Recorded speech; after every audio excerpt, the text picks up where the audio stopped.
Hello friends, आपका स्वागत है हमारे चैनल पर। मेरा नाम है ध्रुव और आप लोग देख रहे हैं द लर्नर्स कम्युनिटी। आज की वीडियो में हम लोग बात करेंगे सेकंड सेमेस्टर का आपका ईवीएस का एक subject environmental science theory into practice work. आज की वीडियो में हम इस सब्जेक्ट के जो कि पिछले 2026 से पहले जितने भी एग्जाम हुए हैं 2025 में, 2024 में, 2023 में, 2022 में, ठीक है, लगभग 23 में, ठीक है, तो 23 तक के जितने भी आपके एग्जाम हुए हैं उन सभी एग्जाम्स के जितने भी क्वेश्चन बन सकते थे वो सारे क्वेश्चन मैं आप लोगों के लिए लेकर आया हूँ। ठीक है, इस वीडियो में हम वो हर एक क्वेश्चन देखेंगे जो कि आपका प्रीवियस कहीं ना कहीं पूछा गया है, रिपीट हुआ है तो आया है। ठीक है, तो वो हम यहाँ पे कवर करेंगे, साथ के साथ उनके आंसर भी मैंने आपको प्रोवाइड करवाए हैं इस वीडियो में, तो वीडियो को पूरा देखिएगा। और पेपर को कैसे अटेम्प्ट करना है, क्योंकि देखिए अगर आपको नहीं पता, आप लोग फर्स्ट टाइम एग्जाम देने जा रहे हैं, तो काफी जरूरी है कि आपको पता हो कि पेपर को अटेम्प्ट कैसे करना है। ठीक है, तो चलिए वीडियो को शुरू करते हैं। और अगर अब तक आपने हमारा चैनल सब्सक्राइब नहीं किया तो प्लीज चैनल को जरूर सब्सक्राइब करिए, ऐसी इंपॉर्टेंट वीडियोस आपको यहीं देखने को मिलती रहेंगी। बात करें हम लोग अपने क्वेश्चन पेपर की, जो एग्जाम आप कह सकते हैं कि पीडीएफ की, तो ईवीएस का कंप्लीट एग्जाम आंसर शीट है ये। ठीक है, एग्जाम के लिए प्रिपेयर करा गया है। इसमें आपको एबिलिटी इनहेंसमेंट कोर्स के अंतर्गत सेकंड सेमेस्टर में जो आपका आता है वो देखने को मिलेगा। आंसर हिंदी इंग्लिश दोनों लैंग्वेज में देखने को मिलेंगे। अब हम बात करते हैं क्वेश्चंस की। तो ये जो डॉक्यूमेंट है इसमें आपको तीन क्वेश्चन पेपर, हमने 3 बार के जो क्वेश्चन पेपर है उन्हें उठाया है, उनके पूरे के पूरे क्वेश्चन को समझा है हिंदी इंग्लिश दोनों में, और आंसर भी आपके लिए प्रोवाइड करवाए हैं। पहले आ जाता है आपका पार्ट ए। पार्ट ए में वो क्वेश्चन आएंगे जो कि कंपलसरी है। ठीक है, आप जब क्वेश्चन पेपर आपको कॉलेज में मिलेगा, ठीक है, तो आपको क्वेश्चन पेपर में पार्ट ए होगा जो कि आपके लिए कंपलसरी क्वेश्चन का होगा। यहाँ पे जो क्वेश्चन दिए गए हैं ना उनको आप छोड़ नहीं सकते, उनको आपको करना ही पड़ेगा। ठीक है, सही गलत आपको यहाँ पे पहला क्वेश्चन देखने को मिलता है, प्रश्न नंबर 1। सही गलत आपको बताना है, मतलब ट्रू और फॉल्स बताना है। ठीक है, पहला आपका क्वेश्चन क्या है, the rate of secondary succession is lower than the rate of primary succession. ठीक है भाई, जो सेकेंडरी सक्सेशन है उसका रेट क्या होता है, लोअर होता है, किसके मुकाबले, प्राइमरी सक्सेशन के मुकाबले। तो ये क्या है, ये बात गलत है। क्यों? क्योंकि secondary succession is faster than primary succession because it occur in area where soil already exist. ठीक है, the organisms can grow quickly, primary succession state form a bare rock with no soil making much more slower. अब देखिए यहाँ पे बात करी गई है कि भाई जमीन पे अगर आपको पौधे लगाने हैं, ठीक है, आपको दो जमीन दी गई है, एक जमीन दी गई है पथरीली और एक जमीन दी गई है जहाँ पे आप कह सकते हैं कि पेड़ पौधे एक टाइम पे थे पर उन्हें काट के हटा दिया गया। तो कौन सी जमीन पे आपका जो है पौधा उग पाएगा, जल्दी उग पाएगा, तो आपका सेकेंडरी दूसरी वाली जगह पे, क्योंकि जहाँ पे पेड़ पौधे पहले से थे वहां पे आप बीज डालेंगे तो जल्दी उग जाएगा। वहां पे या तो आग लग गई या तो बाढ़ आ गई, किसी कारण से वहां की जमीन जो है एकदम ही खत्म हो गई थी वहां पे, अब आप उस जमीन पे जाके पेड़ पौधे लगा रहे हैं। ठीक है, तो वहां पे लग जाएगा। क्यों? क्योंकि वहां पे मट्टी उपलब्ध है, मट्टी में आप कह सकते हैं कि भाई उर्वरकता उपलब्ध है। ठीक है, वहीं अगर आपको मैं कहूँ कि भाई ये लो जी ये जमीन है, इस जमीन पूरे के पूरे पत्थर है नीचे, ठीक है, आपको यहाँ पे पौधे उगाने, तो यहाँ पे आपको टाइम लगेगा, क्योंकि भाई पत्थर को मट्टी बनने में टाइम लगता है, मट्टी को फिर पौधे उगाने में टाइम लगता है, तो ये सारा लंबा चौड़ा प्रोसेस हो जाता है। ठीक है, तो गलत है। दूसरा आता है, coal is an example of conventional source of energy. Conventional का मतलब होता है परंपरागत, मतलब जो कोयला है वो बहुत पहले से चला आ रहा है, वो परंपरागत ऊर्जा का स्रोत है, ये बात आपका क्या है, सही है। और कोयला एक प्रकार से आप ये कह सकते हैं कि रीयूजेबल एनर्जी में नहीं आता है। ठीक है, कोयला को एक बार आपने यूज कर लिया वो खत्म हो जाता है। ठीक है, pyramid of biomass is always upright. ये क्या है, ये गलत है। बायोमास का पिरामिड हमेशा सीधा नहीं होता। तालाब मतलब पॉन्ड में अगर आप देखेंगे तो पारिस्थितिकी तंत्र में बायोमास का पिरामिड उल्टा होता है, क्योंकि वहां उत्पादक का बायोमास उपभोक्ता से कम होता है, जंगल में यह सीधा होता है। ठीक है, तो यहाँ पे जंगल में क्या होता है, ये सीधा होता है, आप कह सकते हैं कि इस हिसाब से। ठीक है, यहाँ पे आपकी कैटेगरीज होती है, और वहीं अगर हम पानी की बात करें तो आपका कुछ इस हिसाब का होता है। ठीक है, यहाँ पे आपकी कैटेगरी होती है, तो यहाँ पे उल्टा होता है पॉन्ड में और यहाँ पे आपका सीधा होता है जंगल में, ये हो जाता है। River is an example of lentic lentic ecosystem. ये भी बात क्या है, गलत है। रिवर मतलब नदी, एक लोथिक मतलब पारिस्थितिक तंत्र का एक उदाहरण है, लिनेटिक नहीं। ठीक है, लिनेटिक का मतलब होता है रुका हुआ पानी जैसे तालाब या झील, और लोथिक का मतलब होता है बहता हुआ पानी जैसे नदी या झरना। ठीक है, तो लिनेटिक का मतलब होता है पानी रुका हुआ, और जो आपका लोथिक है उसका मतलब होता है कि भाई पानी जो है चल रहा है। ठीक है, पानी एक जगह रुका नहीं है, पानी आगे बढ़ गया, तो ये आपको यहाँ पे बताना है। ठीक है, क्वेश्चन नंबर 5 आता है कि sulphur dioxide is a secondary pollutant. Sulphur dioxide क्या है, सेकेंडरी पॉल्यूटेंट है, ये भी बात गलत है। सल्फर डाइऑक्साइड एक प्राथमिक प्रदूषक है, मतलब प्राइमरी आप कह सकते हैं कि पॉल्यूटेंट है। यह सीधा उद्योग और वाहनों से वायुमंडल में आता है। ठीक है भाई, कोई कंपनी है जिसमें कोयला जलाया जा रहा है तो सल्फर डाइऑक्साइड वहां से सीधा निकलेगा। कोई कंपनी है जिसमें भाई कोई चीज जलाकर उसकी गर्मी से, उस चीज के जलाने के बाद उस चीज की गर्मी से क्या कर रहे हैं, किसी चीज को बना रहे हैं, तो क्या निकलेगा, सल्फर डाइऑक्साइड निकलेगा, जो कि डायरेक्टली आपके जाके एनवायरमेंट में मिलेगा। इसीलिए ये क्या है, ये प्राइमरी पॉल्यूटेंट है। ठीक है, for sulphur dioxide is a primary pollutant, it is directly emitted into a atmosphere from our industries vehicle are burning fossil fuel। ठीक है, या तो गाड़ियों से निकल रहा है या किसी इंडस्ट्री से निकलकर बाहर आ रहा है। क्वेश्चन नंबर 6 आता है कि nuclear reactor in India use uranium as a the fuel of for generating nuclear electricity. ठीक है भाई, जो न्यूक्लियर रिएक्टर है इंडिया में, जितने भी न्यूक्लियर रिएक्टर है वो क्या कर रहे हैं, यूरेनियम को यूज कर रहे हैं, किसके लिए, fuel, uranium as a fuel for generating nuclear electricity को जनरेट करने के लिए। ये बात क्या है, ये बात सही है।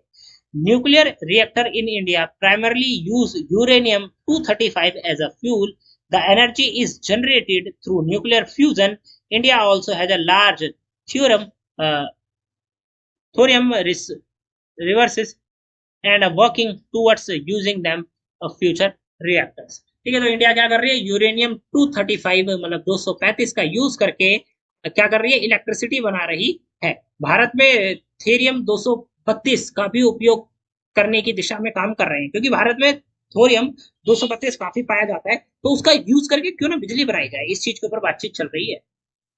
क्वेश्चन नंबर 7 आता है कि concept of ecological pyramid was given by Arthur Tansley. ठीक है, तो ये बात क्या है, ये गलत है। इकोसिस्टम का जो था वो दिया गया था चार्ल्स एल्टन के द्वारा 1927 में। ठीक है, फिर 8वां आता है कि increased BOD in water indicate organic pollution. ये क्या है, सही है। बायोकेमिकल ऑक्सीजन डिमांड जो है अगर पानी में बढ़ जाती है तो इससे क्या पता चलता है कि डायरेक्ट जो पॉल्यूटेंट है वो पानी में छोड़ दिए जा रहे हैं, जिससे पानी क्या हो रहा है, प्रदूषित हो रहा है। Question number 9, pond is an example of lotic ecosystem. Pond जो है, रुका हुआ पानी जो है, वो क्या है, लोथिक इकोसिस्टम का एक एग्जांपल है। नहीं, लोथिक नहीं है, क्योंकि लोथिक का मतलब होता है चलता हुआ पानी और लिनेटिक का मतलब होता है रुका हुआ पानी। तो लिनेटिक का उदाहरण है क्या, पॉन्ड। अब आते हैं आपके वो वाले क्वेश्चन जिनमें आपको डैश भरना था, फिलिंग द ब्लैंक्स भरना था। ठीक है, यहाँ पे फिलिंग द ब्लैंक्स के बारे में बात करी गई है। तो each level of food chain is known as trophic level. ठीक है, हर एक लेवल मतलब फूड चेन का हर एक लेवल क्या है, ट्रॉफिक लेवल कहलाता है। Dash road the seminal book silent spring in 1962। भाई रेचल कार्सन जो थे उन्होंने बुक लिखी थी, ठीक है, seminal book silent spring in 1962। इसके ऊपर आप देख सकते हैं साइलेंट स्प्रिंग। क्वेश्चन नंबर 3 आता है जिसमें पूछा गया है कि dash is the example of green house gas. Green house gas का एग्जांपल क्या है। उत्तर है आपका, जो आंसर है वो है कार्बन डाइऑक्साइड या फिर मीथेन CH4। ठीक है, इनके जो नाम है, नाम के साथ जो इनका आप कह सकते हैं कि शॉर्ट फॉर्म वाला जो वर्ड है ये भी याद रखिएगा, CO2 और CH4। ठीक है, वैसे मेनली जो ग्रीन हाउस गैस निकलती है, ठीक है, इसका प्राइम एग्जाम्पल है कार्बन डाइऑक्साइड, आपको एकदम याद रखना है। क्वेश्चन नंबर आपका 4 आता है। 4 में पूछा गया, the loss of biological and economic productivity of a land is called dash. ठीक है, मतलब कि भाई ऐसी जमीन जहां पे भाई इकोनॉमिक रूप से और बायोलॉजिकली रूप से क्या हो रहा है, प्रोडक्टिविटी खत्म हो रही है, तो उस जमीन को क्या कहेंगे, उसको हम कहेंगे मरुस्थलीकरण। ठीक है, या फिर डेजर्टिफिकेशन के कारण क्या होता है, वो जमीन खराब होती है। फॉर एग्जाम्पल आपके पास, आप मान के चलिए आपके पास भाई एक बहुत बड़ा खेत है। ठीक है, उस खेत में या तो आपने भाई बहुत फसलें उगाई। अब फसलें उगाने का मतलब क्या है कि आपने भाई साल में इतनी सारी फसलें उगा दी, इतनी बार फसलें उगा दी, ठीक है, कि वो जो मट्टी की उर्वरकता थी, ठीक है, मट्टी में जो पावर थी फसलों को उगाने की, वो पावर पूरी तरह से खत्म हो गई। अब क्या, मट्टी में तो कुछ भी नहीं बचा, मट्टी तो खत्म हो गई। ठीक है, तो क्या होगा, मट्टी नई फसलें उगाना बंद कर देगी और मट्टी सूखती चली जाएगी। इसको हम कहते हैं ओवरगेजिंग। ठीक है, ओवरग्रासिंग या फिर डिफॉरेस्टेशन। भाई एक जमीन है जहां पे बहुत सारे पेड़ हैं, उन पेड़ों को एक ही बार में काट दिया गया, एक ही बार में काट के बराबर कर दिया गया। अब दिक्कत क्या है कि भाई जब पेड़ काट दिए गए तो मट्टी क्या होगी, पेड़ों ने मट्टी को रोक रखा था, मट्टी उड़कर चली जाएगी। अब मट्टी उड़कर चली जाएगी तो जो दूसरी मट्टी आकर यहाँ पे रुकेगी किसी तरीके से, वो मट्टी क्या करेगी, उस जमीन को मरुस्थल मतलब कि रेगिस्तान जैसी बना देगी। और तीसरा आता है क्लाइमेट चेंज की वजह से। भाई एक जमीन है, हरियाली थी, एकदम से मौसम चेंज हुआ, मौसम क्या, क्लाइमेट चेंज हुआ, साल साल 2-2 साल तक वहां पे बारिश नहीं हुई, या बारिश नहीं हुई तो भाई वो मट्टी तो पहले ही सूख जाएगी, वो जमीन खराब हो जाएगी, तो ये हो जाता है। ठीक है, तीसरा आता है Earth Day is observed every year on 22 April. 22 अप्रैल को जो है पृथ्वी दिवस जो है वो मनाया जाता है। अब क्वेश्चन नंबर 1 के ए वाले पार्ट में यहाँ पे आपको मिलान करने वाले सेक्शन देखने को मिल जाते हैं। मिलान करने वाले में भाई क्वेश्चन आएगा इधर उधर वाला, ठीक है। UNFCCC आपका मिलेगा, address climate change issued and regulate GSC, मतलब जलवायु परिवर्तन के मुद्दे का समाधान करने के लिए क्या बनाया गया था, UNFCCC बनाया गया था। फिर CITES जो बनाया गया था, इसका बनाया गया था जैव विविधता का संरक्षण और उसका सतत उपयोग करने के लिए बनाया गया था। UNCCD जो बनाया गया था वो बनाया गया था मरुस्थलीकरण और भूमि क्षरण की समस्याओं का समाधान करने के लिए, मतलब ऐसी जमीन जहाँ पे भाई सूखा पड़ रहा है, फसलें नहीं उगाई जा रही, तो ऐसी जमीन को ठीक करने के लिए या फिर उस पर काम करने के लिए UNCCD बनाया गया था। फिर ठीक है, CBD बनाया गया था आपका, एक तरीके से आप ये कह सकते हैं conversion biodiversity and ensuring it's sustainable use. और आपका रामेश्वर जो कन्वेंशन हुआ था वो हुआ था आर्द्र भूमियों के क्षरण के लिए, ठीक है। तो यहाँ पे हमने सारी की सारी फुल फॉर्म जो है वो भी दे रखी है, आप इनको पढ़ सकते हैं। क्वेश्चन नंबर 1 के बी वाले पार्ट में आपसे सही गलत पूछा गया है, ठीक है। यहाँ पे फिर सही गलत के कुछ क्वेश्चन आ जाते हैं तो वो देख लेते हैं। पहला क्वेश्चन था कि Gaura Devi played an important role during Bishnoi movement in Rajasthan, तो ये बात क्या है, गलत है। गौरा देवी ने कहाँ पे इंपॉर्टेंट रोल प्ले किया था, चिपको आंदोलन में, ठीक है, ना कि जो बिश्नोई मूवमेंट था उसमें, बिश्नोई आंदोलन में नहीं पर चिपको आंदोलन में उन्होंने अपना रोल प्ले करा था, जो कि कहाँ हुआ था, उत्तराखंड में हुआ था।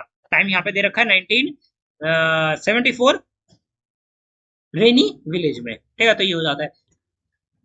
क्वेश्चन नंबर 2 आता है कि all invasive species are introduced but all introduced species are not become invasive. इसका क्या मतलब है कि यहाँ पे हम बात कर रहे हैं फसलों की बात कर रहे हैं, ठीक है।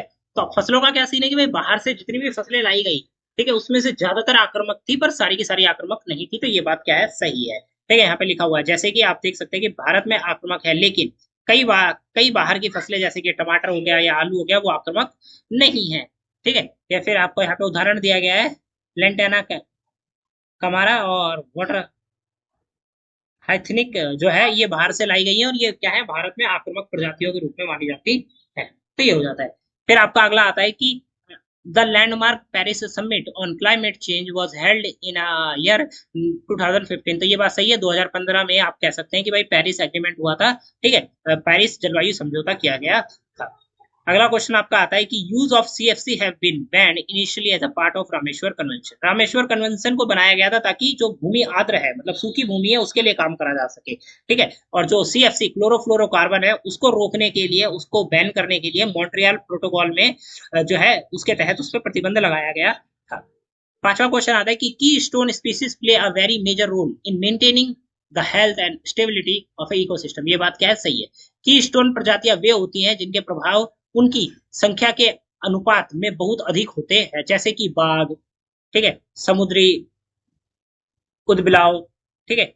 इन्हें हटाने पर पूरी पारिस्थितिक तंत्र क्या हो जाती है, प्रभावित हो जाती है। ऐसी प्रजातियां अगर सपोज करिए हम बाघ हटा दें, बाघ मतलब जो है चीते, मतलब चीते नहीं कहेंगे, बाघ कहेंगे, ठीक है। तो बाघ अगर, टाइगर को अगर हम हटा दें तो क्या होगा, टाइगर को हटाने की वजह से जंगल में जो शाकाहारी पक्षी जानवर है वो बढ़ जाएंगे, जैसे हिरण हो गया, ठीक है, और भी कोई शाकाहारी जानवर हो गया वो बढ़ जाएगा। अब वो क्या करेंगे, वो ज्यादा से ज्यादा सब्जियां खाएंगे, ज्यादा से ज्यादा जमीनें खाएंगे, जमीनों पर जो घास फूस है वो खाएंगे।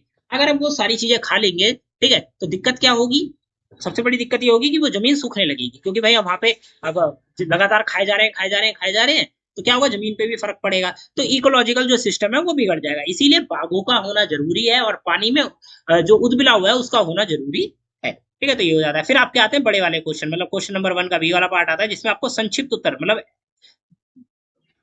यहाँ पे आपको शॉर्ट फॉर्म दी गई है, इन शॉर्ट फॉर्म का बड़ा फॉर्म लिखना है। जैसे NCPA का मतलब होता है नेशनल क्लीन एयर प्रोग्राम, राष्ट्रीय स्वच्छ आयु कार्यक्रम, ठीक है। यहाँ पे आपको क्या लिखनी है, एब्रीविएशन दी गई है, मतलब शॉर्ट फॉर्म दी गई है, उसको फुल फॉर्म आपको लिखना है। फिर MSW आता है, म्युनिसिपल सॉलिड वेस्ट आ जाता है, ठीक है। फिर SDG आता है, सस्टेनेबल डेवलपमेंट गोल्स आ जाता है, हिंदी में और इंग्लिश में दोनों में लिखा है, आप पढ़ सकते हैं।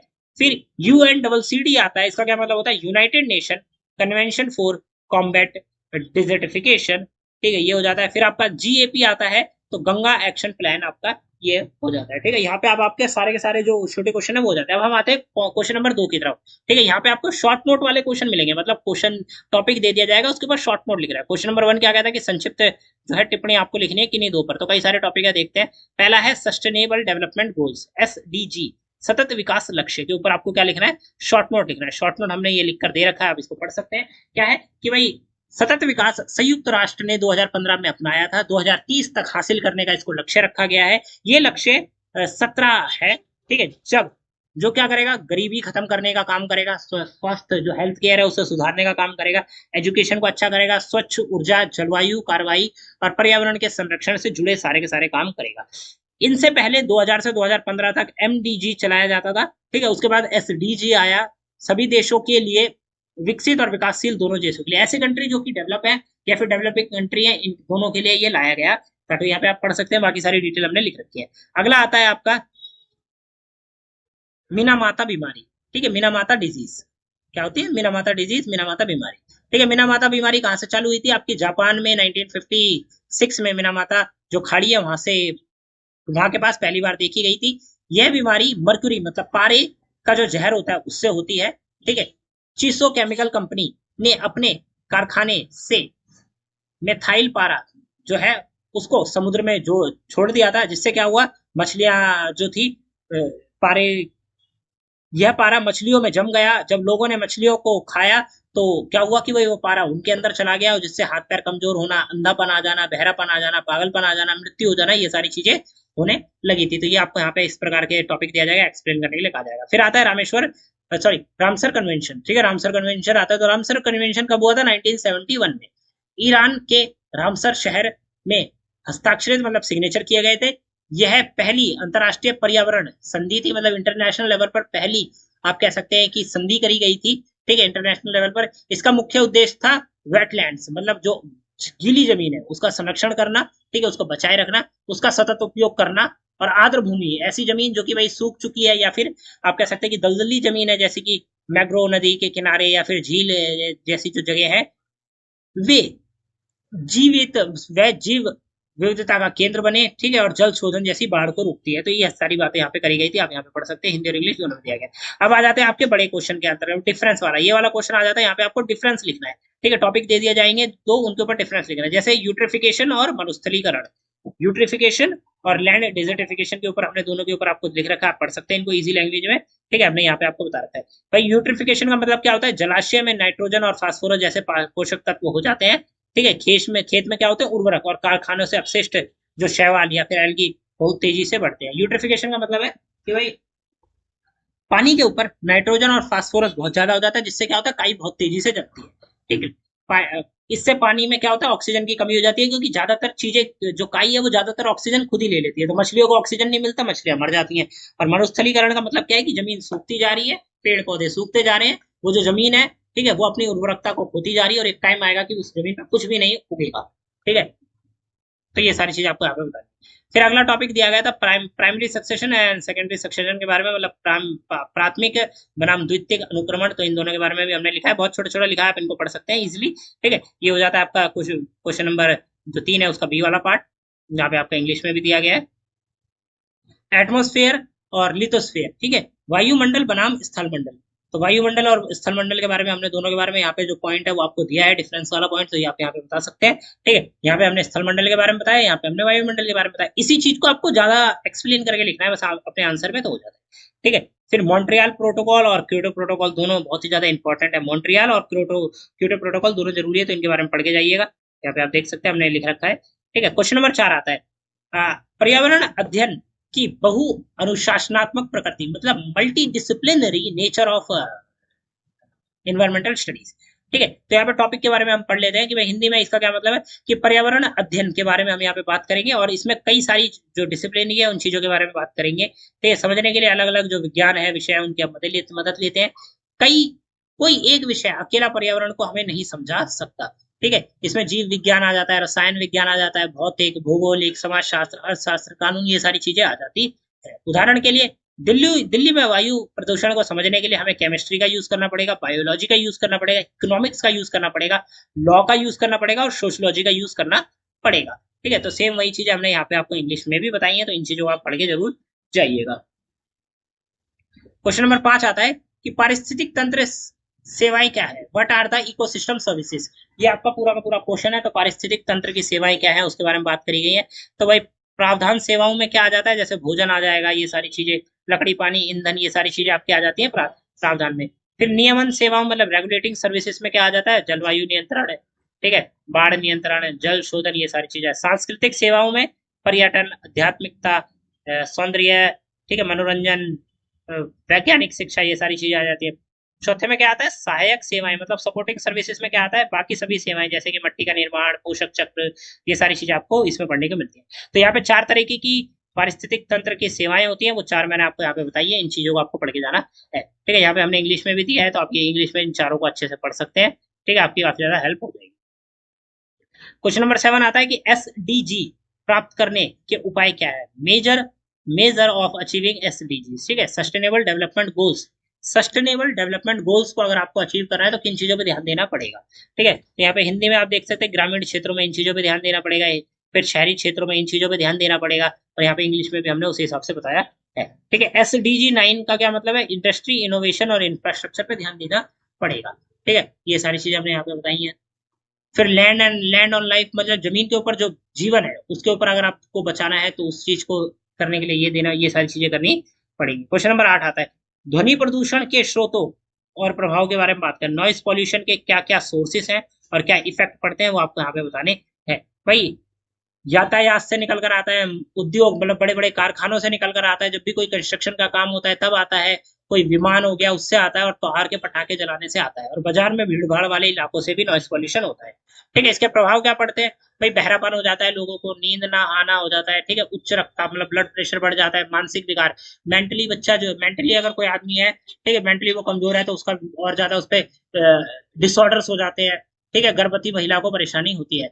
इसके प्रभाव क्या पड़ते हैं, भाई जानवरों में संचार प्रभावित होता है, पक्षियों के प्रजनन प्रभावित होते हैं, समुद्र के जीवों को भाई दिक्कतें आती हैं। नियंत्रण कैसे करा जा सकता है, वाहनों के लिए भाई हम गाइडलाइंस ला सकते हैं, साइलेंस जोन के बना सकते हैं, अस्पतालों के लिए, स्कूलों के लिए, ठीक है। ध्वनि अवरोधक दीवारें, मतलब ऐसी दीवारें बना सकते हैं जिनके ऊपर अगर नॉइस पोल्यूशन हो रहा है तो वो नॉइस दीवारों से अंदर ना आए, तो ये सारी चीजें हम कर सकते हैं।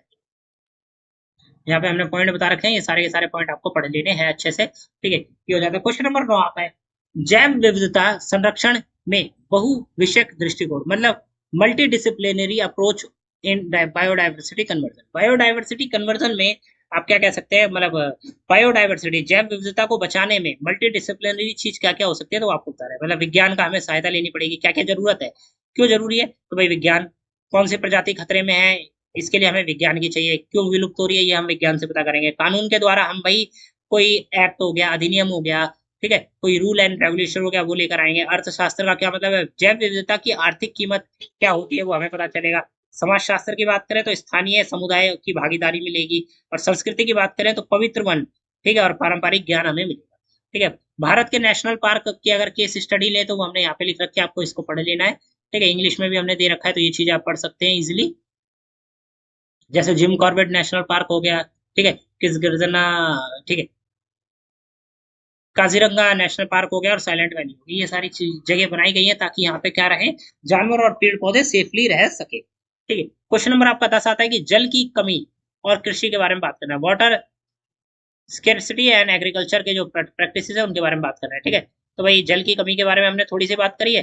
कृषि और जल की कमी का क्या संबंध है, भाई हरित क्रांति ने उत्पादन बढ़ाया, लेकिन जल की ज्यादा जरूरत वाली फसलें जैसे कि गेहूं और धान क्या करा, हमने शुरू कर दिया था। भाई गेहूं और धान मतलब चावल को उगाने के लिए ज्यादा से ज्यादा पानी चाहिए, ठीक है। पंजाब में भाई आप कह सकते हैं कि भूजल, जमीन पे जो जमीन के नीचे जो पानी है वो 1 मीटर वर्ष की दर से क्या हो रहा है, गिर रहा है। नहरों की अति सिंचाई, नहरों से ज्यादा पानी ले लिया जा रहा है, या फिर जो बाढ़ आ रही है, ठीक है, वो क्या कर रही है, फसलों को बर्बाद कर दे रही है, पानी को खराब कर दे रही है, तो वो सारी चीज आपको यहाँ बतानी है। बाकी पॉइंट हमने यहाँ पे एक्सप्लेन किया, आप देख सकते हैं, ठीक है। ये सारे पॉइंट आपको क्या करने हैं, एक्सप्लेन करने हैं। ये हो जाता है। क्वेश्चन नंबर 11 आता है कि दक्षिणी एशिया में सीमा पार नदी विवाद, ठीक है, दक्षिणी एशिया में जो पानी को लेकर दिक्कतें हैं वो, ठीक है, फरक्का बैराज विवाद, ठीक है, भारत और बांग्लादेश के बीच में, सिंधु जल विवाद भारत और पाकिस्तान के बीच में, ब्रह्मपुत्र चीन की जो बांध है उससे लेकर भारत को चिन्ह, ठीक है। तो ये सारी चीजें आ जाती है। फिर अंतर्राष्ट्रीय सहयोग की बात करें तो ये सारी चीजें करी गई हैं इंटरनेशनल लेवल पर, ताकि पानी जो है उसकी दिक्कत ना हो सके, ठीक है, और जो विवाद है उसे सॉर्ट आउट करा जा सके, तो ये सारी चीजें यहाँ पे करी गई। यहाँ पे आप इंग्लिश में पढ़ सकते हैं, इंग्लिश में भाई मेजर डिस्प्यूट्स क्या है, और फिर रोल क्या है, और प्रैक्टिसेस क्या हो रही है, ये सारी चीजें आप देख सकते हैं। क्वेश्चन नंबर आपका 4 बनता है, यहाँ पे अलग तरह का क्वेश्चन है, ठीक है, जलवायु परिवर्तन के कारण और कृषि के ऊपर क्या प्रभाव है, ठीक है, ग्लोबल वार्मिंग क्लाइमेट चेंज का क्या प्रभाव पड़ रहा है, तो वो सारी चीजें हमने यहाँ पे बताई, आप देख सकते हैं, ठीक है। ए वाले पार्ट में हमने आपको नॉर्मली ग्लोबल वार्मिंग के क्या कारण है वो बताया है। बी में हमने आपको क्लाइमेट चेंज किस तरीके से हो रहा है उसके बारे में बताया है थोड़ा सा, ठीक है, इंग्लिश और हिंदी दोनों लैंग्वेज में हमने लिखा है। और पांचवा क्वेश्चन आपका बनता है, देखिए यहाँ पे हम कवर नहीं कर रहे हैं, आप क्वेश्चन को पॉज करके वीडियो को क्वेश्चन को पढ़िएगा तभी आपको समझ में आएगा। पांचवा क्वेश्चन आता है पर्यावरण न्याय और NGT, environment justice and national green tribunal. तो उसके बारे में बात करी गई है, यहाँ पे आप देख सकते हैं एनजीटी की क्या भूमिका है उसके बारे में बात करी है, और थोड़ा सा हमने पर्यावरण के बारे में भी बात करा है, ठीक है, और वही सेम चीजें हमने यहाँ पे करी है। अगला क्वेश्चन आता है, यहाँ पे अब आपको बड़े आंसर लिखने हैं, ये आपका पेपर का है, एडिशनल टॉपिक्स है, ठीक है भाई। प्राइमरी एयर पॉल्यूशन, प्राथमिक जो एयर पॉल्यूशन कैसे होता है उसके बारे में बात करी गई है, ठीक है। तो भाई कार्बन डाइऑक्साइड से पहली चीज है, जो कार्बन डाइऑक्साइड निकल कर आती है मशीनों से, उद्योगों से, इंडस्ट्री से, जो कि हमें प्रभावित करती है, उसके बारे में हमने बात करी है। फिर दूसरा आता है झूम खेती, झूम खेती कैसे होती है, क्या है, उसके बारे में यहाँ पे बात करी गई है। मरुस्थलीकरण का क्वेश्चन बार बार रिपीट हो रहा है, इसको पढ़ के जाइएगा, ठीक है। ये उसके बारे में कि भाई किस तरीके से मरुस्थलीकरण होता है, अत्यधिक चराई, वनों की कटाई, असिंचित सिंचाई, ठीक है, अनुचित सिंचाई या फिर जलवायु जल परिवर्तन, ये सारी चीजें क्या होती है, हो जाती है। Goods and services for east ecosystem, forest ecosystem, भाई फॉरेस्ट इकोसिस्टम के लिए गुड्स एंड सर्विसेज क्या है उसके बारे में बात करी गई है। तो यहाँ पे आप देख सकते हैं हमने उसके बारे में पॉइंट करा है, क्या सर्विसेज और क्या गुड्स, मतलब भाई जंगलों से हमें क्या चीजें मिलती है, भाई जड़ी बूटियां मिल जाती है, रबड़ मिलती है, रेशा मिलता है, ठीक है, कार्बन डाइऑक्साइड वो जो पेड़ है वो अब्जॉर्व कर लेते हैं, ठीक है। अब ये खराब कैसे होता है, मिट्टी का कटाव को रोकते हैं, जो पेड़ होते हैं वो मिट्टी को उड़ के जाने से रोकते हैं, ठीक है। वर्षा का बनना होता है, ठीक है, और बाकी सारी चीजें यहाँ पे हमने एक्सप्लेन करी है, देख सकते हैं, ठीक है। अंतर राज्य जल संघर्ष, मतलब दो राज्यों के बीच में पानी को लेकर क्या दिक्कतें हैं वो यहाँ पे एक्सप्लेन की गई है, ठीक है। तो ये आप पढ़ सकते हैं। फिर क्वेश्चन नंबर 3 आता है अंतर वाला, यहाँ पे आपको अंतर बताना है, ठीक है। Tundra and tropical rain forest ecosystem के बारे में बात करी गई है, ठीक है। टुंड्रा और उसके बाद आपका आ जाता है ट्रॉपिकल, वर्षावन, ठीक है। टुंड्रा और जो ट्रॉपिकल होता है उनके बारे में यहाँ पे बात करेगी, आप देख सकते हैं। अगला आ जाता है nuclear waste and e waste. Nuclear waste और ई वेस्ट के बारे में बात करेंगे, ये इंपॉर्टेंट टॉपिक है। न्यूक्लियर वेस्ट के बारे में भी क्वेश्चन आ सकता है, ई वेस्ट के बारे में भी क्वेश्चन आ सकता है। न्यूक्लियर आप कह सकते हैं कि भाई न्यूक्लियर पावर से निकला हुआ वेस्ट, और ई वेस्ट जैसे कि आपका मर्क्यूरी हो गया, ठीक है, कैडमियम हो गया, या फिर आपका कोई प्लास्टिक, आपको मान के चलिए आपका फोन है, फोन की जो मदरबोर्ड है वो एक तरीके का ई वेस्ट है, ठीक है। वो वहां पे पड़ा रहेगा 85 सालों तक, गलेगा नहीं, ठीक है। उससे निकलने वाली चीजें क्या करेंगी, दूषित करेंगी चीजों को, तो वो सारी चीजें यहाँ पे बात करी गई है। क्वेश्चन नंबर 4 आता है गैर पारंपरिक ऊर्जा स्रोत, नॉन कन्वेंशनल एनर्जी सोर्सेज के बारे में यहाँ पे बात करनी है, तो वो हमने यहाँ पे एक्स पे बात करी है। जैसे कि नॉन कन्वेंशनल मतलब गैर पारंपरिक, ऐसी चीजें जो कि रिन्यू हो सकती है, मतलब बार बार हम उससे ऊर्जा बना सकते हैं, जैसे कि सौर ऊर्जा, ठीक है, सोलर एनर्जी हम रोज पा सकते हैं, पवन ऊर्जा, जल ऊर्जा, बायोमास ऊर्जा, भूपतीय ऊर्जा और ज्वारीय ऊर्जा, ठीक है। इन सब चीजों से हम रोज रोज इलेक्ट्रिसिटी बना सकते हैं, कोई दिक्कत हमें नहीं है। इंग्लिश में भी हमने यहाँ पे आपको पॉइंट बताए हैं, ठीक है, देख सकते हैं, ये आपके यहाँ के पॉइंट हो जाते हैं। उसके बाद आपका ये पांचवा क्वेश्चन आता है हरित क्रांति के बारे में क्वेश्चन आता है। हरित क्रांति मतलब खाद्य सुरक्षा और पर्यावरण प्रभाव, ग्रीन रेवोल्यूशन के बारे में बात करी गई है, तो यहाँ पे आप देख सकते हैं, ठीक है। हरित क्रांति के बारे में हमने यहाँ पे सारे जो पॉइंट बनते हैं वो हमने यहाँ पे एक्सप्लेन करें, किस तरीके से चालू हुई थी, किसने चालू करा, ठीक है, और कहाँ से बीज मंगाए गए थे, वो सारी चीजें हमने यहाँ पे बात करी है। तो आप ये देख सकते हैं, इंग्लिश में ये रहे आपका आंसर। क्वेश्चन नंबर 6 आता है ई वेस्ट और डेटा एनालिसिस। ई वेस्ट और डेटा एनालिसिस मतलब बार ग्राफ एंड पॉलिसी के बारे में बात करें तो e waste, which country recycled highest amount of e waste, कौन सी कंट्री है जो कि सबसे ज्यादा ई वेस्ट को रिसाइकल करती है। जर्मनी, ठीक है, सबसे ज्यादा करती है 45%, बट चाइना क्या करता है, ज्यादा अमाउंट में करता है, ठीक है, 10.1 मैट्रिक टन इंटू 20%, तो ये हमेशा इतना करता है, ठीक है। और जर्मनी कितना करता है, इतना करता है, तो ये सारी चीजें होती है। उसके बाद challenge and opportunity in developing country, भाई कंट्री को कौन कौन से चैलेंजेस और अपॉर्चुनिटी झेलनी पड़ती है, ठीक है, वो सारी बात करनी है। पांचवा आ जाता है policy measure and improve recycling rates, उसके बारे में बात करी गई है। सातवां क्वेश्चन आता है बायोमेडल बायोमेडिकल अपशिष्ट, बायोमेडिकल वेस्ट के बारे में बात करी गई है, ठीक है।